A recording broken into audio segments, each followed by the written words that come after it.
এই যে একটা ফগি ফগি একটা যে ভাইব, এটা আসলে অন্যরকম অনুভূতি। যখন এটা আসে তখন একটু ঠান্ডা ঠান্ডা একটা ফিল হয়। এটা হচ্ছে রেল সেতু। এটা হচ্ছে এখান থেকে হলো এই লাইনটা দিয়ে হচ্ছে পদ্মা ক্রস করে। এখন কিন্তু প্রায় হচ্ছে 6টা 10 কি 15 বাজে, কিন্তু এখনও প্রচুর পরিমাণ হচ্ছে কুয়াশা। কারণ হচ্ছে আর নদীতে একটু কুয়াশাটা একটু বেশি থাকে, নদী দেখা যাচ্ছে না, সূর্যটাও নিভু নিভু। এই পদ্মা সেতু নিয়ে আসলে এই পদ্মা সেতুতে মোটরসাইকেল উঠা নিয়ে কত কাহিনী যে হয়েছে।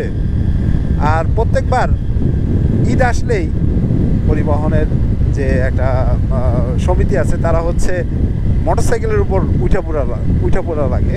কারণ হচ্ছে এরা চায় না যে মোটরসাইকেল চললে তো সমস্যা। কারণ যে যার বাইক নিয়ে হচ্ছে বাড়িতে মুভ করবে, তখন তারা যে বাড়তি ভাড়াটা, মানে একটা যে চাপ, ওই চাপটা তো থাকে না, তখন বাড়তি একটা ভাড়া নিতে পারে। কিন্তু এবারের ঈদে এমনটা হয়নি।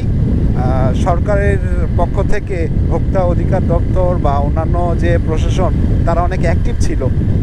এখন কিন্তু এই জায়গাটা চর, কারণ যেহেতু শীত মৌসুম চলে গেছে, আর বর্ষা না আসা পর্যন্ত এই পদ্মা আবার সেই পদ্মা না, প্রত্যেকটা নদী, যেহেতু আমাদের বাংলাদেশ হলো নদীমাতৃক দেশ, এই পদ্মা সেতুতে হচ্ছে সর্বোচ্চ গতিসীমা 80 কিলো।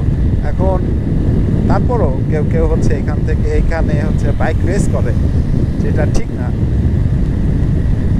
আপনি আপনার গতি নিয়ন্ত্রণে রাখবেন, আপনার অ্যাক্সিডেন্ট একদম 99% হচ্ছে কমে যাবে যদি আপনি স্কিল রাইডার হন।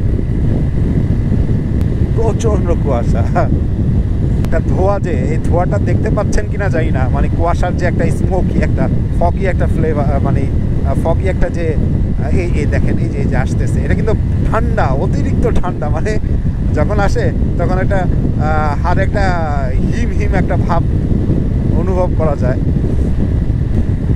কিছুদিন আগেও, অর্থাৎ 2 থেকে 3 দিন আগেও এখানে অ্যাক্সিডেন্ট হয়েছে। এখানে প্রায়শই হচ্ছে এই ব্রিজের উপর অ্যাক্সিডেন্ট হয়ে থাকে।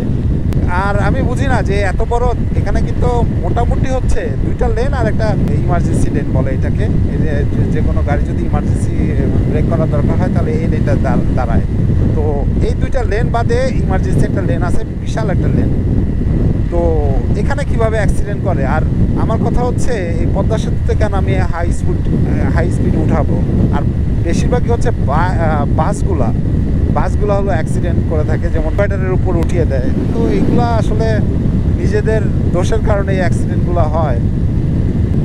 পদ্মা সেতুর নিচে মাছ ধরছে, আসলে আপনারা দেখতে পারবেন না, কারণ আমার হাইটটা যেহেতু, ক্যামেরা হাইটটা একটু নিচু, তাই আমি দেখতে পাচ্ছি। আর কুয়াশা যেহেতু স্পষ্ট দেখাও যাচ্ছে না। এই পদ্মা সেতু, মানে এই পদ্মা নদী পার হইতে যে কি সাফার করতে হতো, দীর্ঘ সময় ফেরির জন্য লাইন।